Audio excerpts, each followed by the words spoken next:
বন্ধুরা, কৃষক ও কৃষি অনুষ্ঠানের পক্ষ থেকে আপনাদেরকে জানাচ্ছি সাদর আমন্ত্রণ।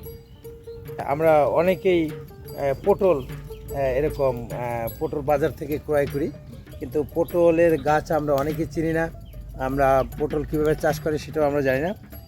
তবে সেটা এই যে এখানে আমরা এখন আপনাদেরকে সেই পটল খেতে নিয়ে আসলাম।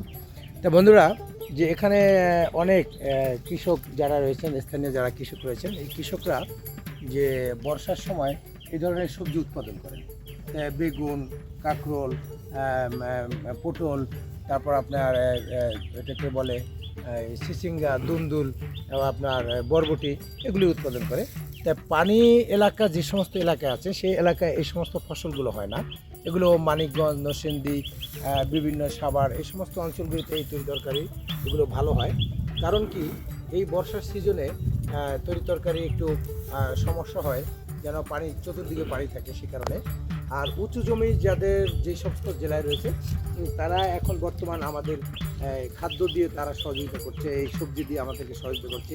এরা যদি উৎপাদন না করতো আমাদের অনেক অনেক কষ্ট হয়ে যেত। তাই বন্ধুরা, আমরা এই কৃষকদেরকে যদি আমাদের হৃদয়ে স্থান না দিই তাহলে আমাদের অনেক বড় অপরাধ হয়ে যাবে। কারণ এই কৃষক পৃথিবীর সবচেয়ে দামি একটি মানুষ। তো এই কৃষককে আমরা যদি সম্মান করি তাহলে আমাদের অনেক ভালো লাগবে। তারা আমাদেরকে উৎপাদন করে সেই উৎপাদন শহরে নিয়ে যায়, সেই শহর থেকে আমরা ক্রয় করি। কিন্তু এটার পিছনে কতটুকু পরিশ্রম, কতটুকু মেধা, কতটুকু ঔষধ, কতটুকু অর্থ এটা ব্যয় হয়েছে সেটা কিন্তু আমরা জানি না। তা আমরা শুধু দেখি যে বাজারে সুন্দর সুন্দর পটল উঠছে, কিন্তু আমরা আজকে সেই পটল খেতে আপনাদেরকে নিয়ে আসছি। তাই সেই পটল কিভাবে চাষ করে, এটা একটা লতা জাতীয়, এই লতার থেকে ফুল হয়, ফুল থেকে এই পটলগুলি হয়। তো এইখানে অনেক পরিমাণ পটল গাছ আপনারা দেখতেছেন যে ব্যাপক মাচা। তাই বন্ধুরা, আপনাদেরকে একটু ঘুরে ঘুরে পটলগুলো দেখাচ্ছি, চলুন।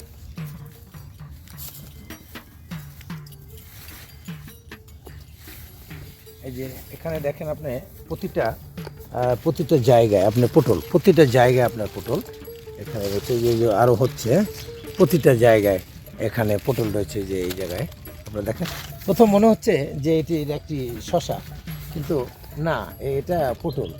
এই ছোট ছোট করে আপনারা এই দেখেন, এভাবে চতুর্দিকে এই পটলগুলো তারা চাষ করতেছে।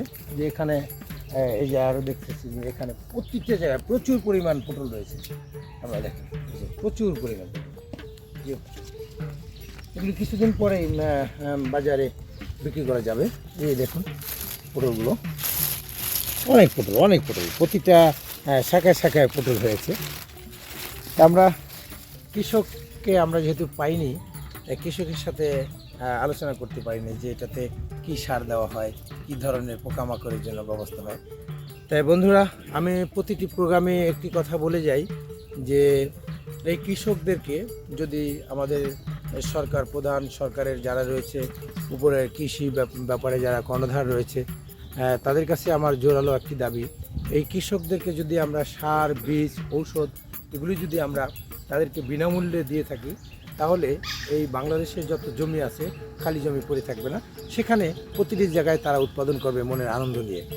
তাই সেই আনন্দ থেকে তারা উৎপাদন করবে, সেই উৎপাদনটা আবার যদি সরকারিভাবে যদি সেটা ক্রয় বিক্রয় করা হয়, তাহলে কৃষকও সে সঠিক দাম পাবে, ক্রেতারাও মানে ক্রয় করে খুব আনন্দ পাবে যে কম পয়সায়।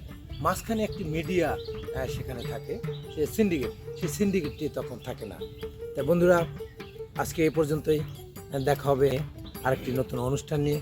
সে পর্যন্ত আপনারা ভালো থাকুন, সুস্থ থাকুন, আমাদের সঙ্গে থাকুন। আল্লাহ হাফেজ।